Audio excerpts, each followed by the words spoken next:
we embark on a journey to unlock our nation's tremendous potential for greater prosperity and global positioning under the leadership of Honorable Prime Minister Shri Narendra Modi. As we complete the first quarter of the 21st century, continuing geopolitical headwinds suggest lower global economic growth over the medium term.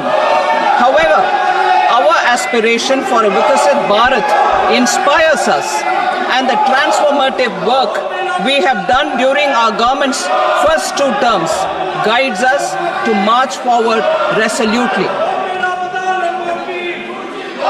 Our economy is the fastest growing among all major economies. Our development track record for the past 10 years and structural reforms have drawn global attention.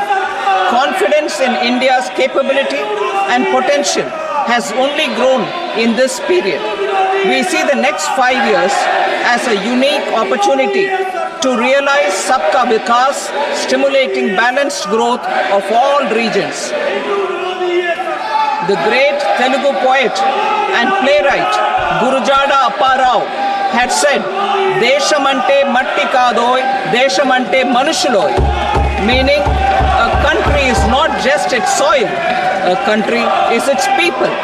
In line with this, for us, Vikasit Bharat encompasses zero poverty, 100% quality good school education, access to high quality, affordable and comprehensive health care, 100% skilled labor with meaningful employment, 70% women in economic activities, and farmers making our country the food basket of the world.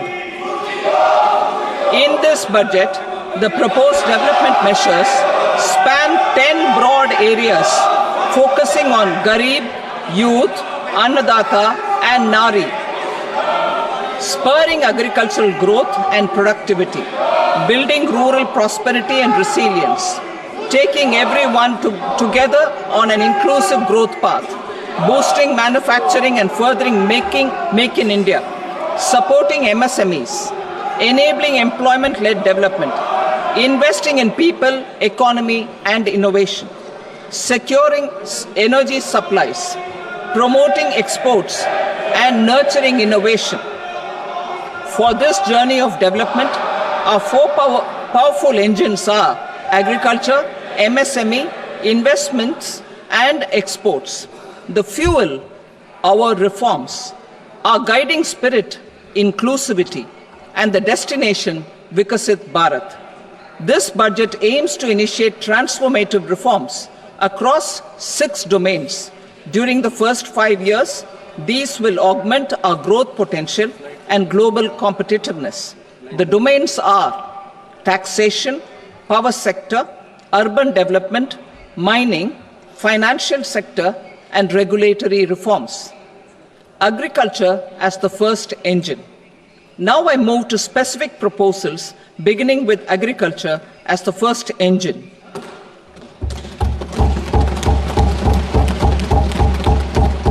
Prime Minister Dhan Dhanya Krishi Yojana, developing agri-districts program.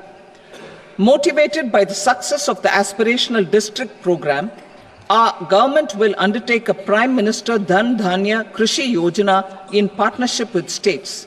Through the convergence of existing schemes and specialized measures, the program will cover 100 districts with low productivity, moderate crop intensity, and below average credit parameters.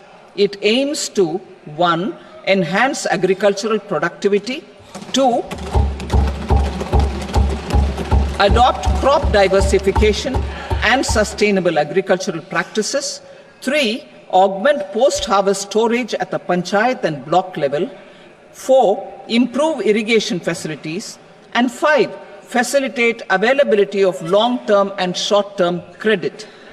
This program is likely to help 1.7 crore farmers. Building rural prosperity and resilience. A comprehensive multi-sectoral rural prosperity and resilience program will be launched in partnership with the states. This will address underemployment in agriculture through skilling, investment, technology, and invigorating the rural economy. The goal is to generate ample opportunities in rural areas so that migration is an option but not a necessity. The program will focus on rural women, young farmers, rural youth, marginal and small farmers, and landless families. The details are in Annexure A. Domestic best practices will be incorporated, and appropriate technical and financial assistance will be sought from multilateral development banks. In phase 1, 100 developing agri-districts will be covered. Atmanirbharta in pulses. Our government is implementing the National Mission for Edible Oilseed for achieving Atmanirbharta in edible oils. Our farmers have the capability to grow enough for our needs and more. 10 years ago, we made concerted efforts and succeeded in achieving near self-sufficiency in pulses. Farmers responded to the need by increasing the cultivated area by 50%, and government arranged for procurement and remunerative prices. Since then, with rising incomes and better affordability, our consumption of pulses has increased significantly. Our government will now launch a 6-year mission for Atmanirbharta in pulses with a special focus on Tuar, Urad and Monsoon. Details are in Annexure B. Central agencies such as NAFED and NCCF will be ready to procure these 3 pulses as much as offered during the next 4 years from farmers who register with these agencies and enter into agreements. Comprehensive program for vegetables and fruits. It is encouraging that our people are increasingly becoming aware of their nutritional needs. It is a sign of a society becoming healthier. With rising income levels, the consumption of vegetables, fruits, and Shri Anna is increasing significantly. A comprehensive program to promote production, efficient supplies, processing, and remunerative prices for farmers will be launched in partnership with the states. Appropriate institutional mechanisms for implementation and participation of farmer producer organizations and cooperatives will be set up. Makhana Board in Bihar. For this, there is a special opportunity for the people of Bihar. A Makhana Board will be established in the state to improve production, processing, value addition, and marketing of Makhana. The people engaged in these activities will be organized into FPOs. The board will provide hand-holding and training support to Makhana farmers and will also work to ensure they receive the benefits of all relevant government schemes. A national mission on high-yielding seeds will be launched, aimed at 1. Strengthening research ecosystem, 2. Targeted development and propagation of seeds with high yield, pest resistance, and climate resilience, and 3. Commercial availability of more than 100 seed varieties released since July 2024. India ranks second largest globally in fish production and aquaculture. Seafood exports are valued at 60,000 crore rupees. To unlock the untapped potential of the marine sector, our government will bring in an enabling framework for sustainable harnessing of fisheries from Indian Exclusive Economic Zone and high seas, with a special focus on the Andaman and Nicobar and Lakshadweep Islands. For the benefit of lakhs of cotton growing farmers, I am pleased to announce a mission for cotton productivity. This 5-year mission will facilitate significant improvements in productivity and sustainability of cotton farming, and promote extra long staple cotton varieties. The best of science and technology support will be provided to farmers. Aligned with our integrated 5F vision for the textile sector, this will help in increasing incomes of the farmers and ensure a steady supply of quality cotton for rejuvenating India's traditional textile sector.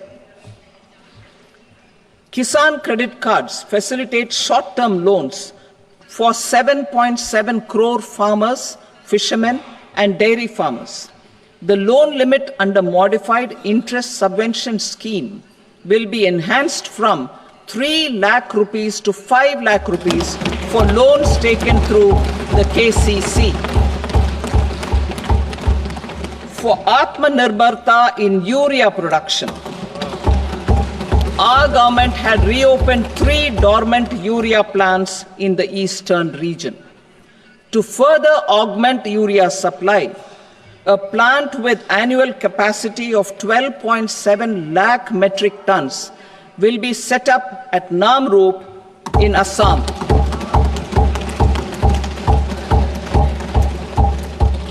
India Post, with 1.5 lakh rural post offices, complemented by the India Post Payment Bank and a vast network of 2.4 lakh Dak Sevaks, will be repositioned to act as a catalyst for the rural economy. Details are at Annexure C. India Post will also be transformed as a large public logistics organization. This will meet the rising needs of Vishwakarmas, new entrepreneurs, women, self-help groups, MSMEs, and the large business organizations.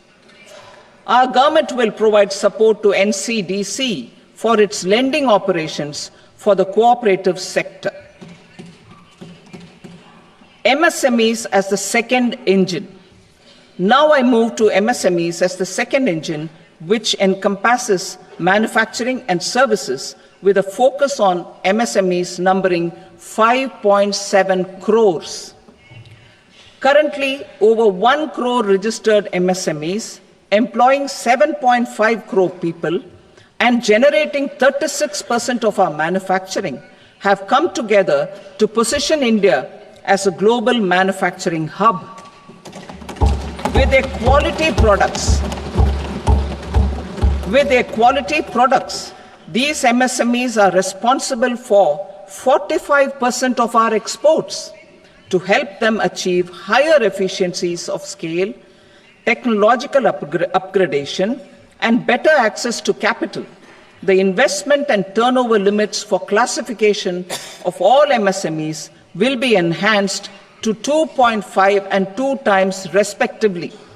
This will give them the confidence to grow and generate employment for our youth. The details are given in Annexure D. To improve access to credit, the credit guarantee cover will be enhanced. First, for micro and small enterprises from 5 crore to 10 crore rupees, leading to additional credit of 1.5 lakh crores in the next 5 years. Second, for startups from 10 crore rupees to 20 crore rupees, with the guarantee fee being moderated to 1% for loans in 27 focus sectors which are important for Atmanirbhar Bharat. And for well-run exporter MSMEs, for term loans up to 20 crore rupees. Also for the micro enterprises, we will introduce customized credit cards with a 5 lakh rupee limit for micro enterprises registered on Udyam portal. In the first year, 10 lakh such cards will be issued. Fund of funds for startups. The Alternate Investment Fund, AIFs, for startups have received commitments of more than 91,000 crores rupees These are supported by the fund of funds set up with the Government of India's contribution of 10,000 crore rupees. Now, a new fund of funds with expanded scope and a fresh contribution of another 10,000 crore rupees will be set up. A new scheme will be launched for 5 lakh women, scheduled castes and scheduled tribes, first-time entrepreneurs. This will provide term loans up to 2 crore rupees during the next 5 years. The scheme will incorporate lessons from the successful Stand Up India scheme. Online capacity building for entrepreneurship and managerial skills will also be organized. Measures for labor-intensive sectors.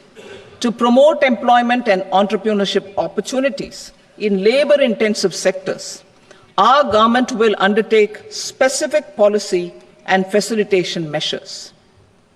To enhance the productivity, quality, and competitiveness of India's footwear and leather sector, a focused product scheme will be implemented. The scheme will support design capacity, component manufacturing, and machinery required for production of non-leather quality footwear, besides the support for leather footwear and products. The scheme is expected to facilitate employment for 22 lakh persons, generate over 4 lakh crore rupees, and exports of over 1.1 lakh crore rupees. Measures for the toys sector.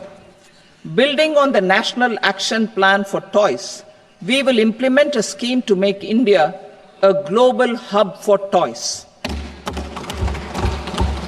The scheme will focus on development of clusters, skills, and a manufacturing ecosystem that will create high-quality, unique, innovative, and sustainable toys that will represent the Made in India brand. Support for food processing.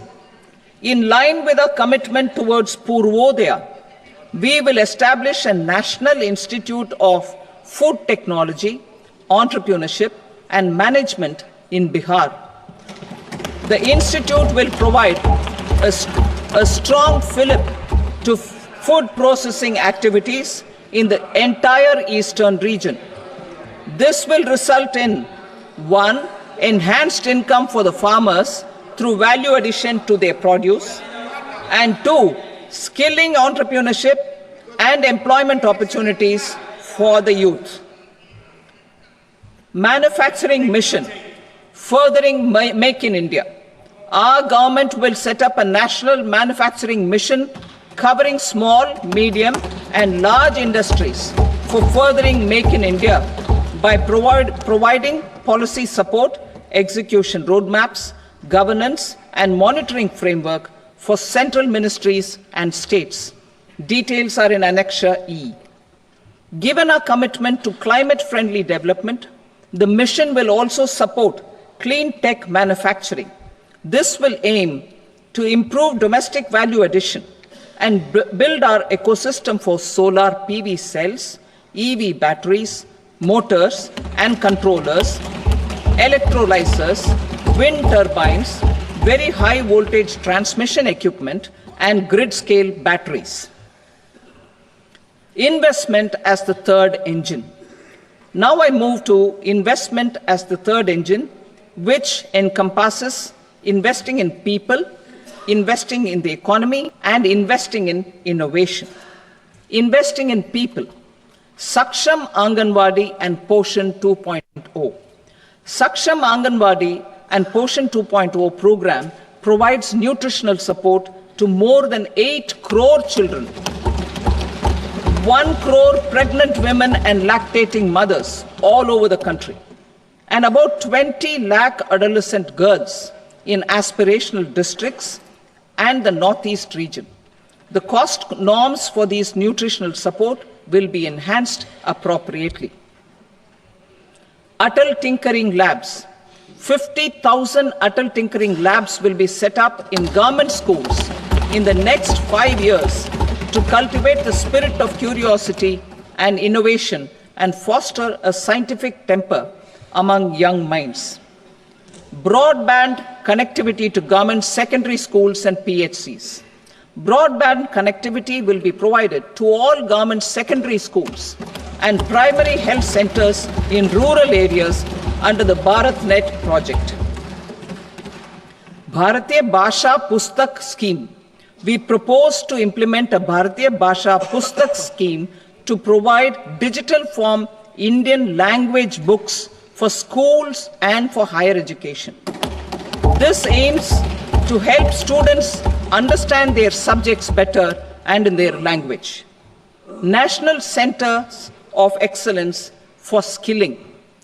Building on the initiative announced in the July 24 budget, 5 national centers of excellence for skilling will be set up with global expertise and partnerships to equip our youth with the skills required for Make for India, Make for the World manufacturing. The partnership will cover curriculum design, training of trainers, and a skills certification framework and periodic reviews. Expansion of capacity in IITs. Total number of students in 23 IITs has increased 100% from 65,000 to 1.35 lakh in the past 10 years. Additional infrastructure will be created in the 5 IITs started after 2014 to facilitate education for 6,500 more students. Hostel and other infrastructure capacity at IIT Patna will also be expanded.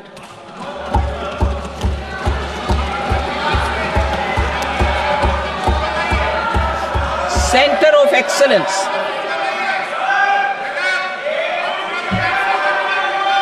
Center of Excellence in AI for Education. I had announced 3 centers of excellence in artificial intelligence for agriculture, health, and sustainable cities in 2023. Now a center of excellence in artificial intelligence for education will be set up with a total outlay of 500 crores.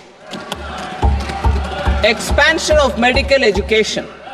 Our government has added almost 1.1 lakh undergraduate and postgraduate medical education seats in 10 years, an increase of 130%. In the next year, 10,000 additional seats will be added in medical colleges and hospitals towards the goal of adding 75,000 seats in the next 5 years. Daycare cancer centers in all district hospitals. Our government will facilitate setting up of daycare cancer centers in all district hospitals in the next 3 years. 200 centers will be established in 25-26 itself. Strengthening urban livelihoods. Our government has been giving priority to assisting urban poor and vulnerable groups. A scheme for socio-economic upliftment of urban workers will be implemented to help them improve their incomes, have sustainable livelihoods, and a better quality of life. PM Swanidhi scheme has benefited more than 68 lakh street vendors, giving them respite from high-interest informal sector loans. Building on this success, the scheme will be revamped with enhanced loans from banks, UPI-linked credit cards with 30,000 rupees limit, and capacity building support. Social Security Scheme for welfare of online platform workers. Gig workers of online platforms provide great dynamism to the new age services economy. Recognizing their contribution, our government will arrange for their identity cards and registration on the e-Shram portal. They will be provided health care under PM Jan Arogya Yojana. This measure is likely to assist nearly 1 crore gig workers.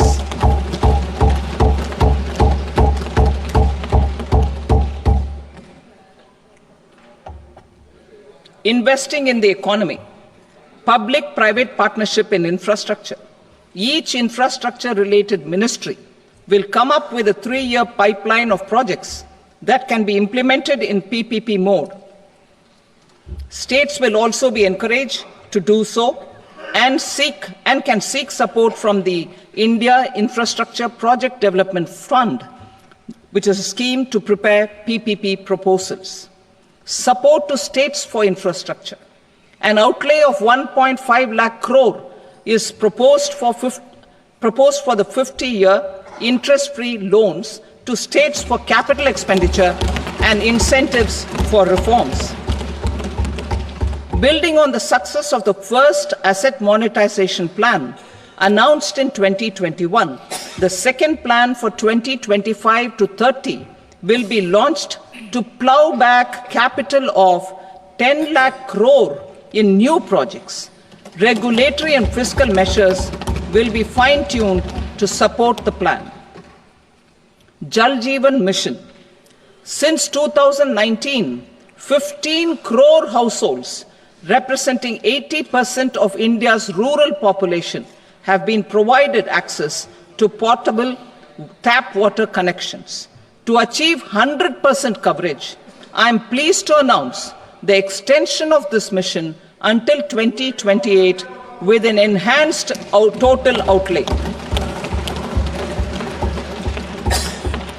The mission's focus will be on the quality of infrastructure and O&M of rural piped water supply schemes through Jan Bhagidari.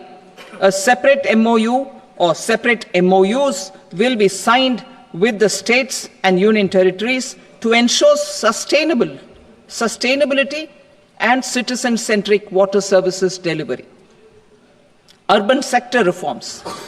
Building on the July budget proposals, urban sector reforms related to governance, municipal services, urban land and planning will be incentivized.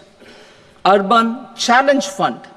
The government will set up an urban challenge fund of 1 lakh crore rupees to implement the proposals for cities as growth hubs, creative redevelopment of cities, and for water and sanitation purposes announced in the July budget. This fund will finance up to 25% of the cost of bankable projects, with a stipulation that at least 50% of the cost is funded from bonds, bank loans, and PPPs. An allocation of 10,000 crore is proposed in 2025-26. Power sector reforms. We will incentivize electricity distribution reforms and augmentation of intra-state transmission capacity by states. This will improve financial health and capacity of electricity companies. Additional borrowing of 0.5% of GSDP will be allowed to states contingent on these reforms. Nuclear energy mission for Vikasit Bharat. Development of at least 100 gigawatt of nuclear energy by 2047 is essential for our energy transition efforts. For an active partnership with the private sector towards this goal, amendments to the Atomic Energy Act and the Civil Liability for Nuclear Damage Act will be taken up. A nuclear energy mission for research and development of small modular reactors with an outlay of 20,000 crore will be set up. At least 5 indigenously developed small modular reactors will be operationalized by 2033. Shipbuilding. The shipbuilding financial assistance policy will be revamped to address cost disadvantages. This will also include credit notes for shipbreaking in Indian yards to promote the circular economy. Large ships above a specified size will be included in the infrastructure harmonized master list. Shipbuilding clusters will be facilitated to increase the range, categories and capacity of ships. This will include additional infrastructure, facilities, skilling and technology to develop the entire ecosystem. Maritime Development Fund. For long-term financing for the maritime industry, a Maritime Development Fund with a corpus of 25,000 crore rupees will be set up. This will be for distributed support and promoting competition. This will have up to 49% contribution by the government, and the balance will be mobilized from ports and from private sector. UDAN regional connectivity schemes. UDAN has enabled 1.5 crore middle-class people to meet their aspirations for speedier travel. The scheme has connected 88 airports, and operationalized 619 routes. Inspired by that success, a modified UDAN scheme will be launched to enhance regional connectivity to 120 new destinations and carry 4 crore passengers in the next 10 years. 4 crore additional passengers in the next 10 years. The scheme will also support helipads and smaller airports in hilly, aspirational and northeast regional districts. Greenfield airports will be facilitated in Bihar to meet the future needs of the state. These will be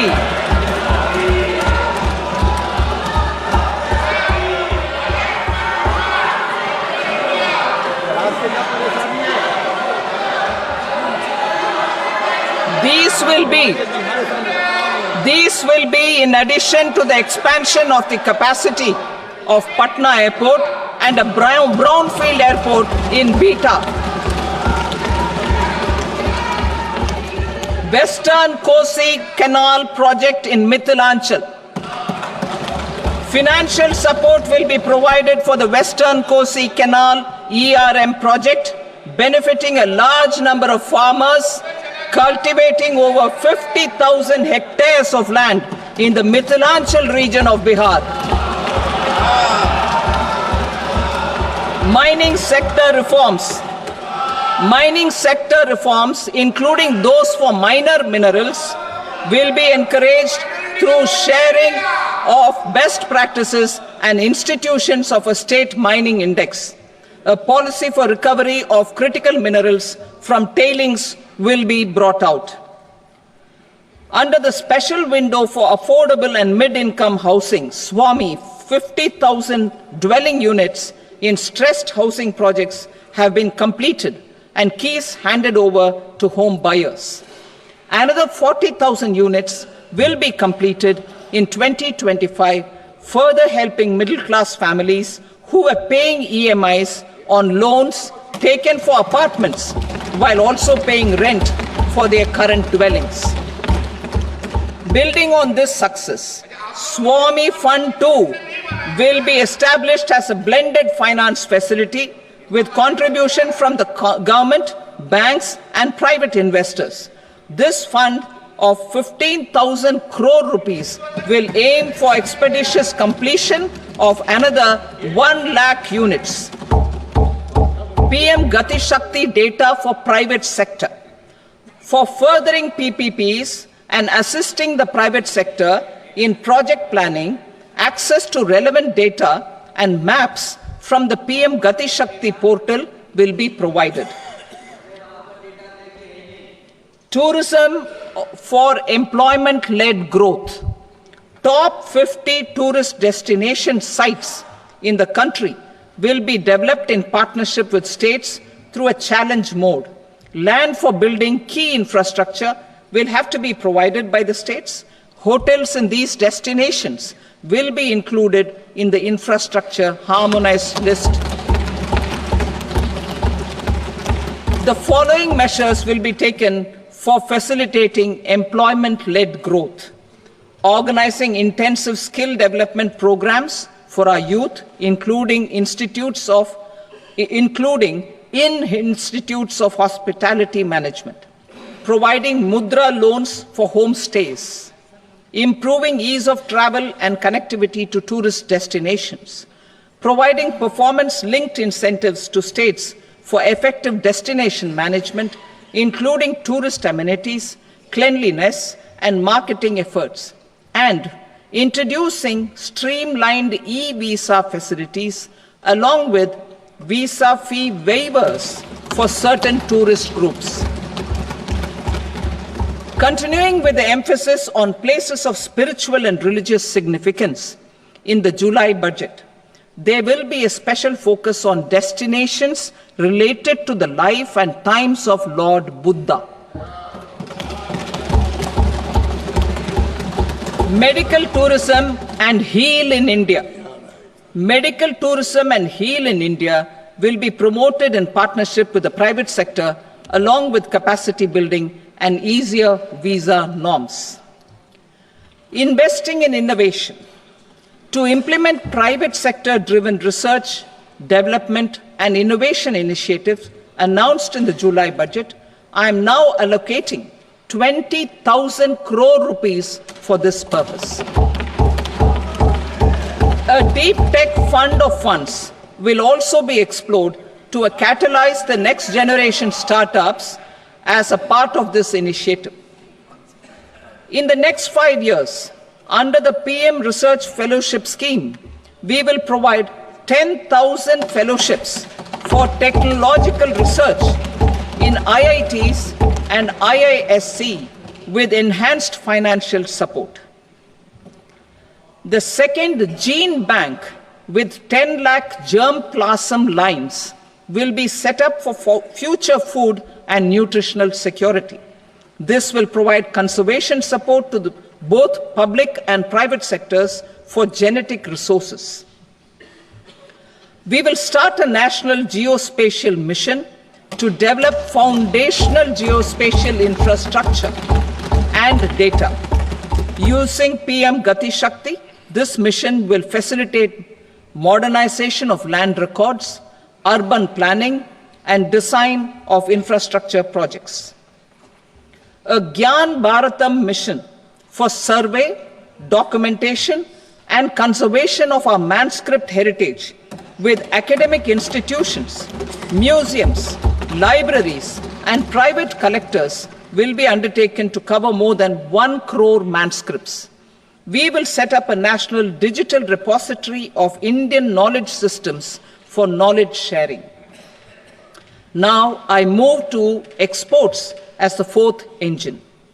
We will set up an export promotion mission with sectoral and ministerial targets driven jointly by the Ministries of Commerce, MSME, and Finance. It will facilitate easy access to export credit, cross-border factoring support, support to MSMEs to tackle non-tariff measures in overseas markets. A digital public infrastructure, Bharat Trade Net, for international trade will be set up as a unified platform for trade documentation and financing solutions. This will complement the Unified Logistics Interface platform. The BTN will be aligned with international practices. Support will be provided to develop domestic manufacturing capacities for our economy's integration with global supply chains. Sectors will be identified based on objective criteria. Facilitation groups with participation of senior officers and industry representatives will be formed for select products and supply chains. Through this, there are huge opportunities related to Industry 4.0, which needs high skills and talent. Our youth have both.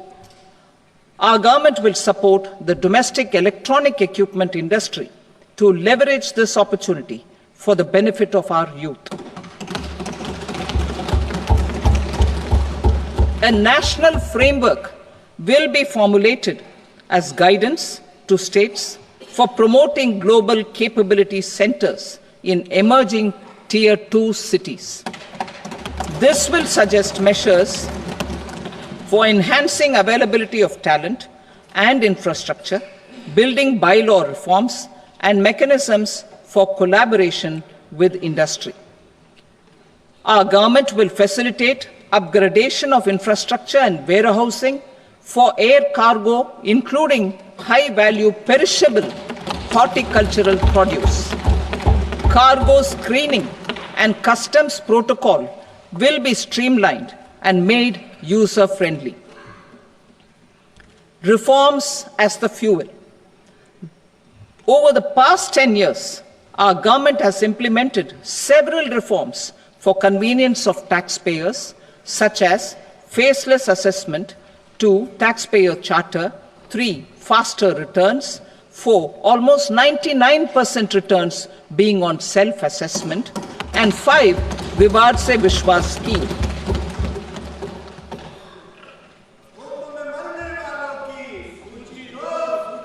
Continuing these efforts, I reaffirm the commitment of the Tax Department to trust first, scrutinize later.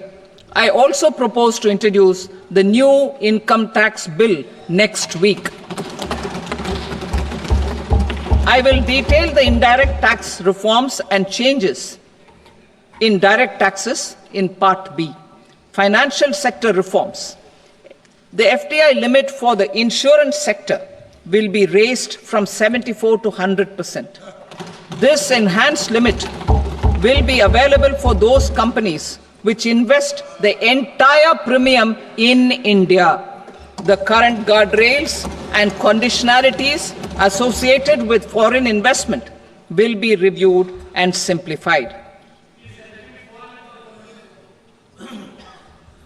The services of India Post Payment Bank will be deepened and expanded in rural areas.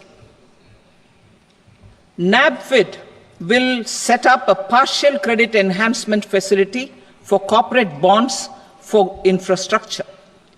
Public sector banks will develop Grameen Credit Score framework to serve the credit needs of SHG members and people in rural areas. A forum for regulatory coordination and development of pension products will be set up. To implement the earlier announcement on simplifying the KYC processes, the revamped Central KYC Registry will be rolled out in 2025. We will also implement a streamlined system for periodic updating. Requirements and procedures for speedy approval of company mergers will be rationalized. The scope for fast-track mergers will also be widened and the process made simpler. As proposed in the interim budget, we signed bilateral investment treaties with 2 countries in 2024 to encourage sustained foreign investment, and in the spirit of First Develop India, the current model BIT will be revamped and made more investor-friendly. In the last 10 years, in several aspects, including financial and non-financial, our government has demonstrated a steadfast commitment to ease of doing business. We are determined to ensure that our regulations must keep up with technological innovations and global policy developments. A light-touch regulatory framework based on principles and trust will unleash productivity and employment. Through this framework, we will update regulations that were made under old laws. To develop this modern, flexible, people-friendly, and trust-based regulatory framework appropriate for the 21st century, I propose 4 specific measures. A high-level committee for regulatory reforms will be set up for a review of all non-financial sector regulations, certifications, licenses, and permissions. The committee will be expected to make recommendations within a year.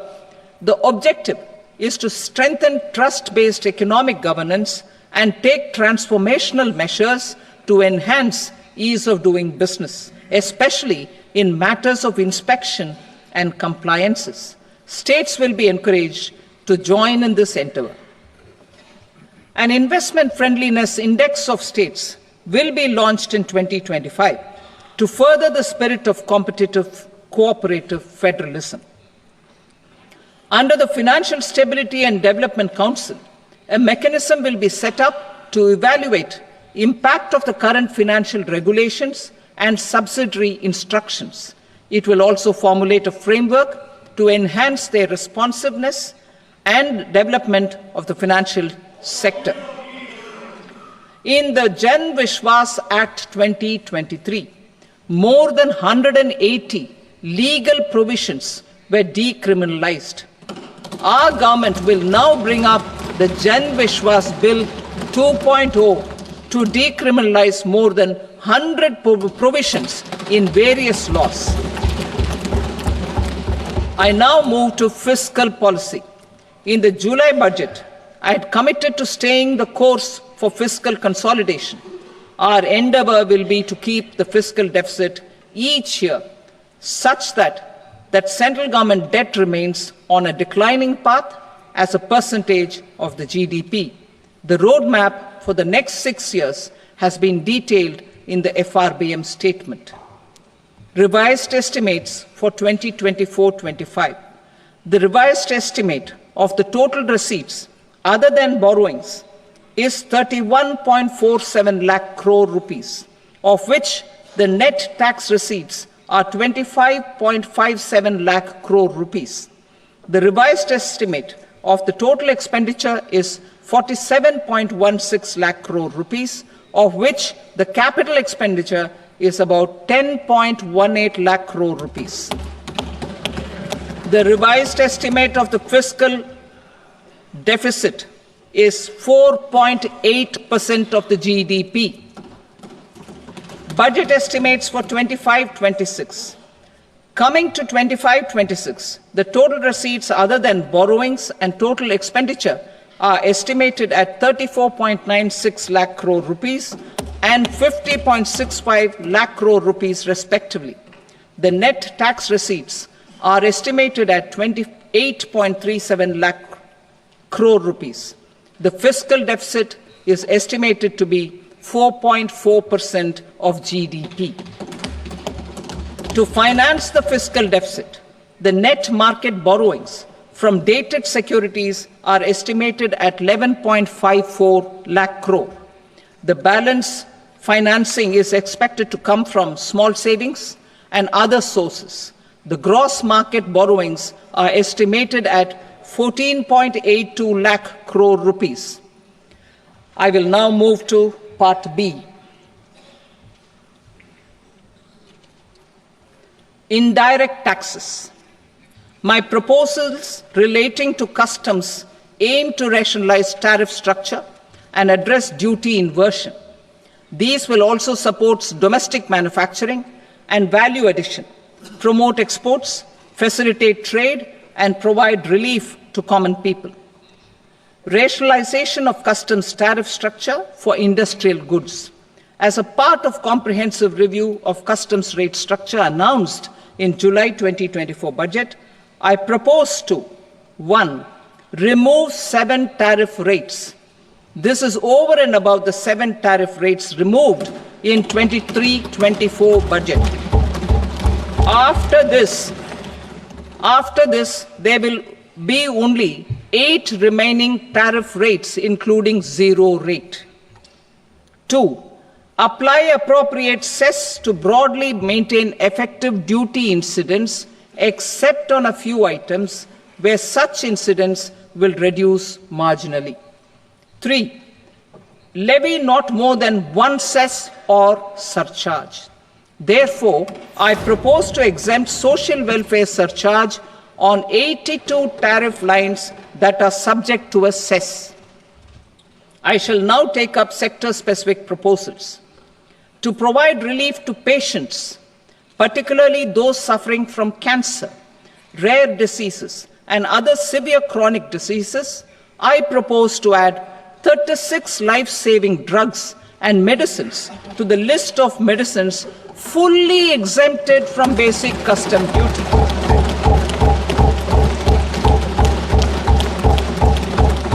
I also propose to add 6 life-saving medicines to the list attracting concessional custom duty of 5%. Full exemption and concessional duty will also respectively apply on the bulk drugs for manufacture of the above. Specified drugs and medicines under patient assistance programs run by the pharmaceutical companies are fully exempt from BCD, provided the medicines are supplied free of cost to the patients. I propose to add 37 more medicines along with 13 new patient assistance programs.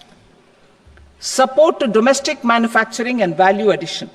Critical minerals. In the July 2024 budget, I had fully exempted BCD on 25 critical minerals that are not domestically available. I had also reduced BCD of 2 other such minerals to provide a major fillip to their processing, especially by MSMEs. Now, I propose to fully exempt cobalt powder and waste, the scrap of lithium-ion battery, lead, zinc, and 12 more critical minerals. This will help secure the availability for manufacturing in India and promote more jobs for our youth. To promote domestic production of technical textile products such as agro-textiles, medical textiles, and geotextiles at competitive prices, I propose to add 2 more types of shuttle-less looms to the list of fully exempted textile machinery. I also propose to revise the BCD rate on knitted fabrics covered by 9 tariff lines from 10 or 20 to 20% or 115 rupees per kg, whichever is higher. Electronic goods. In line with our Make in India policy and to rectify inverted duty structure, I propose to increase the BCD on interactive flat panel display from 10% to 20% and reduce the BCD to 5% on open cell and other components. In 23-24 budget, for the manufacture of open cells of LCD, LED TVs, I had reduced the BCD on parts of open cells from 5% to 2.5%. To further boost the manufacture of such open cells, the BCD on these parts will now stand exempted. Lithium-ion battery. To the list of exempted capital goods, I propose to add 35 additional capital goods for EV battery manufacturing and 28 additional capital goods for mobile phone battery manufacturing. This will boost domestic manufacture of lithium-ion batteries, both for mobile phones and for electric vehicles. Shipping sector. Considering that shipbuilding has a long gestation period, I propose to continue the exemption of BCD on raw materials, components, consumables, or parts for the manufacture of ships for another 10 years.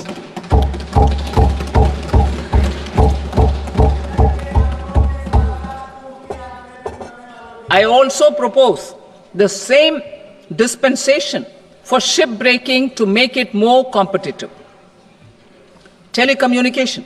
To prevent classification disputes, I propose to reduce the BCD from 20% to 10% on carrier-grade Ethernet switches to make it at par with non-carrier-grade Ethernet switches. Export promotion. To facilitate exports of handicrafts, I propose to extend the time period for export from 6 months to 1 year, further extendable by another 3 months if required.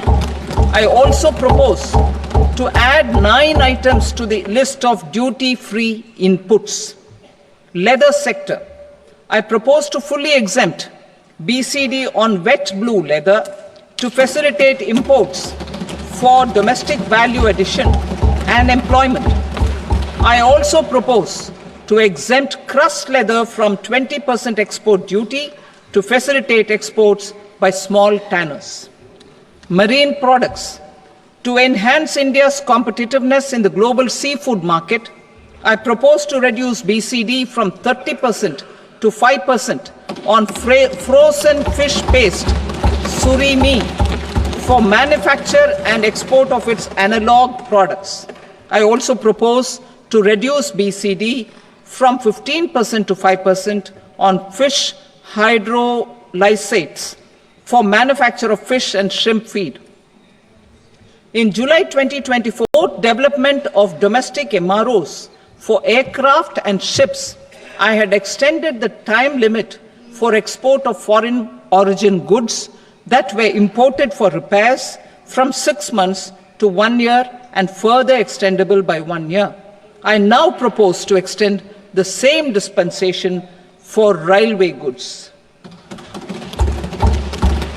Time limit for provisional assessment. Presently, the Customs Act 1962 does not provide any time limit to finalize provisional assessment and cost to trade.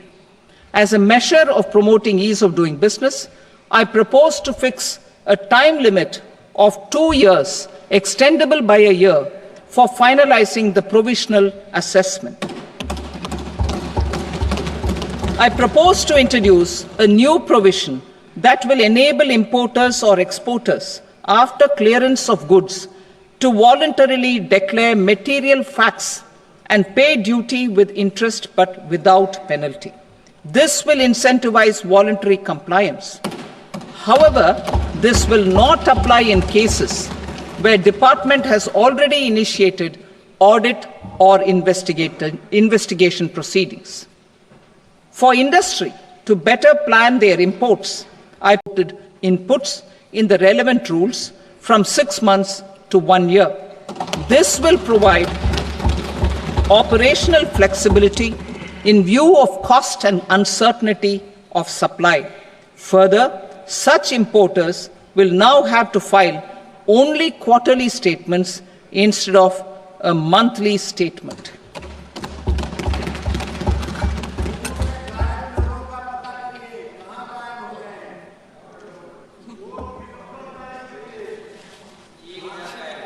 I now come to my direct tax proposals. In Part A, I have briefly underlined taxation reforms as one of key reforms to realize our vision of Vikasit Bharat. In respect of criminal law, our government had earlier ushered in Bharatiya Nyaya Sanhita, replacing Bharatiya Danda Sanhita. And this August House and the country that for new income tax bill will carry forward the same spirit of Nyaya in its drafting as well. The new bill will be clear and direct in text, with close to half of the present law in terms of both chapters and words. It will be simple to understand for taxpayers and tax administrators, leading to tax certainty and reduced litigation. Reforms, however, are not a destination. They are means to achieve good governance for our people and economy. Providing good governance primarily involves being responsive. The Tirukural captures this in verse 542, which reads, "Vaanokki vaazhum ulagallam, mannavan kol nokki vaazhum kudi," meaning, just as the living beings live expecting rains, citizens live expecting good governance. Our government is committed to keeping an ear to the ground and a finger on the pulse and responding while balancing our national building efforts.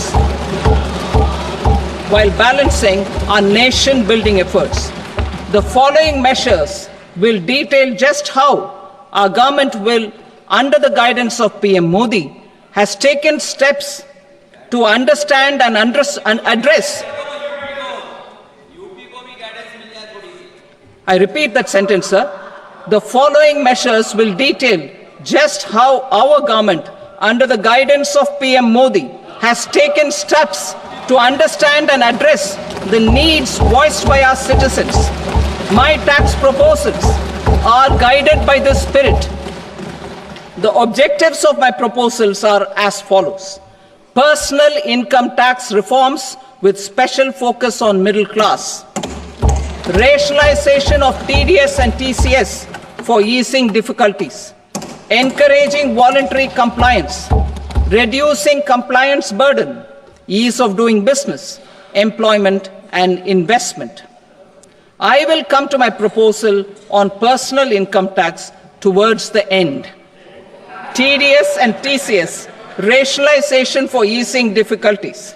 I propose to rationalize tax deduction at source, TDS, by reducing the number of rates and thresholds above which TDS is deducted. Further, threshold amounts for tax deduction will be increased for better clarity and uniformity.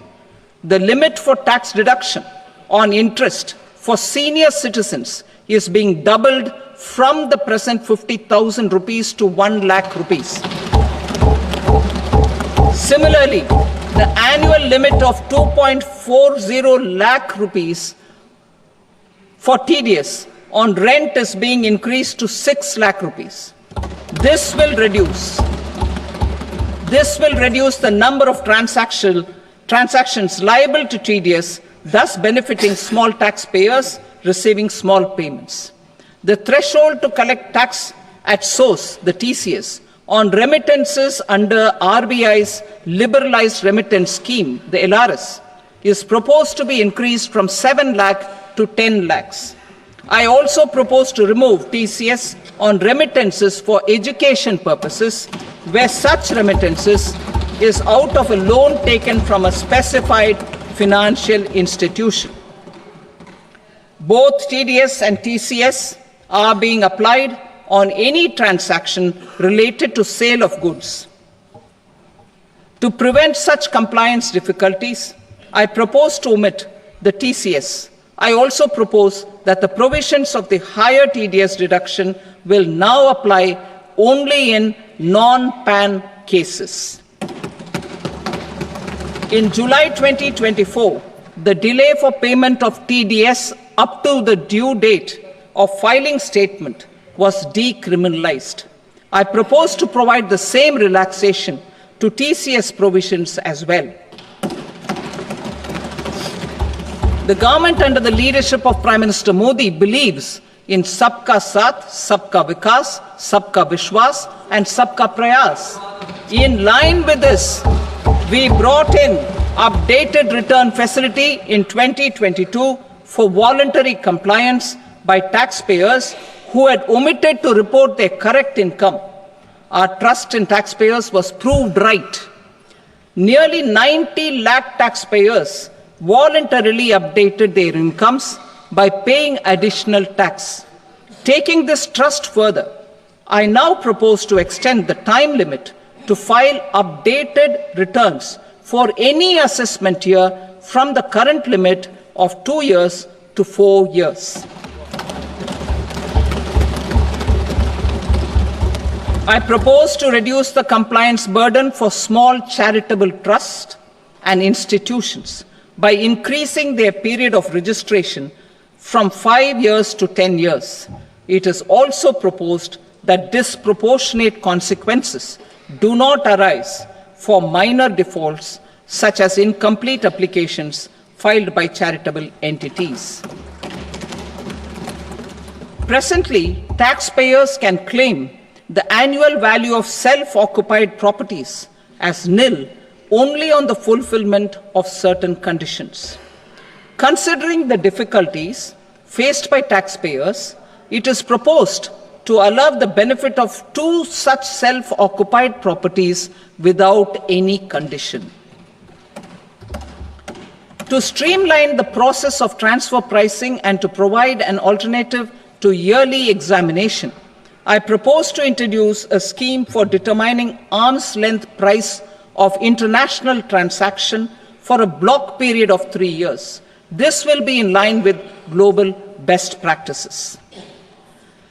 With a view to reduce litigation, and provide certainty in international taxation, the scope of safe harbor rules is being expanded. A number of senior and very senior citizens have very old national savings scheme accounts. As interest is no longer payable on such accounts, I propose to exempt withdrawals made from NSS by individuals on or after 29th August 2024. I am also proposing to allow similar treatment to NPS Vatsalya accounts as is available to normal NPS accounts subject to overall limits. In my speech in July 2024, I had promised that all processes, including giving effect to appellate orders, shall be digitalized and made paperless over the next 2 years.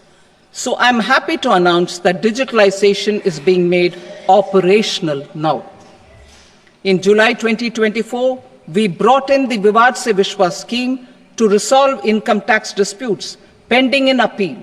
The scheme has received a great response, with nearly 33,000 taxpayers having availed of the scheme to settle their disputes. I have a few proposals to promote investment and employment. It is proposed to provide a presumptive taxation regime for non-residents who provide services to a resident company that is establishing or operating an electronics manufacturing facility. I further propose to introduce a safe harbor for tax certainty for non-residents who store components for supply to specified electronics manufacturing units. Presently, the tonnage tax scheme is available only to sea-going ships. The benefits of existing tonnage tax scheme are proposed to be extended to inland vessels registered under the Indian Vessels Act 2021 to promote inland water transport in the country. Extension for incorporation of startups. We continue to support the Indian startup ecosystem.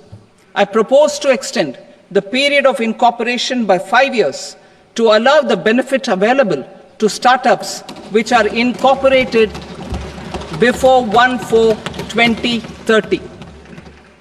In order to attract and promote additional activities in the IFSC, I am inter alia proposing specific benefits to ship leasing units, insurance offices, and treasury centers of global companies which are set up in IFSC.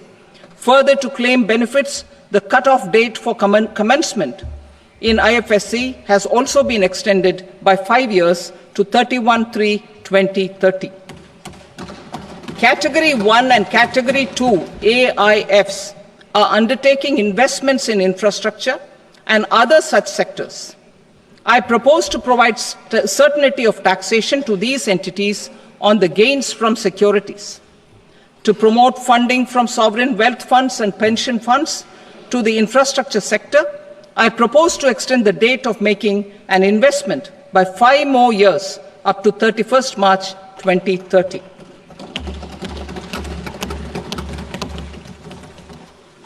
Personal income tax reforms with special focus on middle class. Democracy, demography, and demand are the key support pillars in our journey towards Vikasit Bharat. The middle class provides strength for India's growth. This government, under the leadership of Prime Minister Modi, has always believed in the admirable energy and ability of the middle class in nation building. In recognition of their contribution,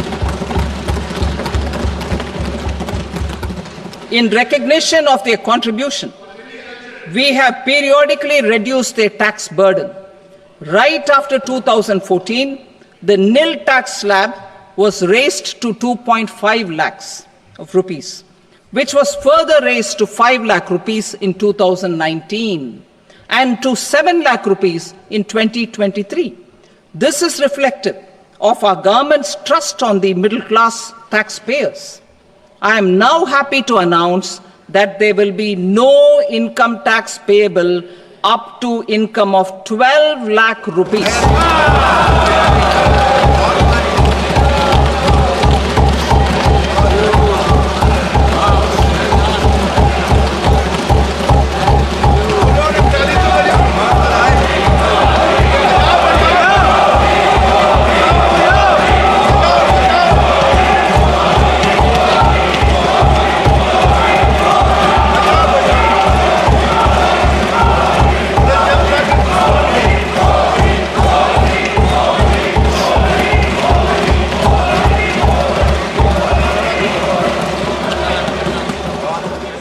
So, average income of 1 lakh per month other than the special rate income such as capital gains under the new regime. This limit will be 12.75 lakh for salaried taxpayers due to the standard deduction of 75,000. Slabs and rates are being changed across the board to benefit all taxpayers. The new structure will substantially reduce the taxes of the middle class and leave more money in their hands, boosting household consumption, savings, and investment. In the new tax regime, I propose to revise tax rate structures as follows: 0 to 4 lakh rupees nil, 4.8 lakh rupees to 4 to 8 lakh rupees 5%, 8 to 12 lakh rupees 10%, 12 to 16 lakh rupees 15%, 16 to 20 lakh rupees 20%, 20 to 24 lakh rupees 25%, and above 24 lakh rupees 30%. To taxpayers up to 12 lakh of normal income other than special rate income such as capital gains. I read that again. To taxpayers up to 12 lakh of income other than special rate income such as capital gains, tax rebate is being provided in addition to the benefit due to slab rate reduction in such a manner that there is no tax payable by them. The total tax benefit of slab rate changes and rebate at different income levels can be illustrated with a few examples. A taxpayer in the new regime with an income of 12 lakh rupees will get a benefit of 80,000 rupees in tax, which is 100% of tax payable as per the existing rates. A person having income of 18 lakh rupees will get a benefit of 70,000 rupees in tax, that is 30% of tax payable as per existing rates. A person with an income of 25 lakh gets a benefit of 1 lakh 10,000 rupees, that is 25% of his tax payable as per existing rates. Details of my tax proposals are given in the annexure. As a result of these proposals, Honorable Speaker, sir, revenue of about 1 lakh crore in direct taxes and 2,600 crores in indirect taxes will be foregone. Mr. Speaker, sir, with this, I commend the budget to this august House.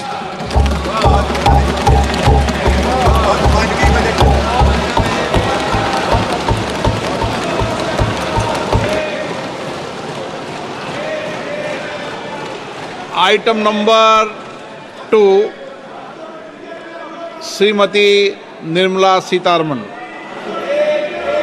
Sir, with your permission, I rise to lay on the table the following statements under Section 3(1) of the Fiscal Responsibility and Budget Management Act, 2003. Medium-term fiscal policy cum fiscal policy strategy statement and macroeconomic framework statement. Item number 3, Srimati Nirmala Sitharaman. Sir, with your permission, I rise to move for leave to introduce the Finance Bill 2025. प्रश्न ये है कि विधेयक को पुनर्स्थापित करने की अनुमति प्रदान की जाए।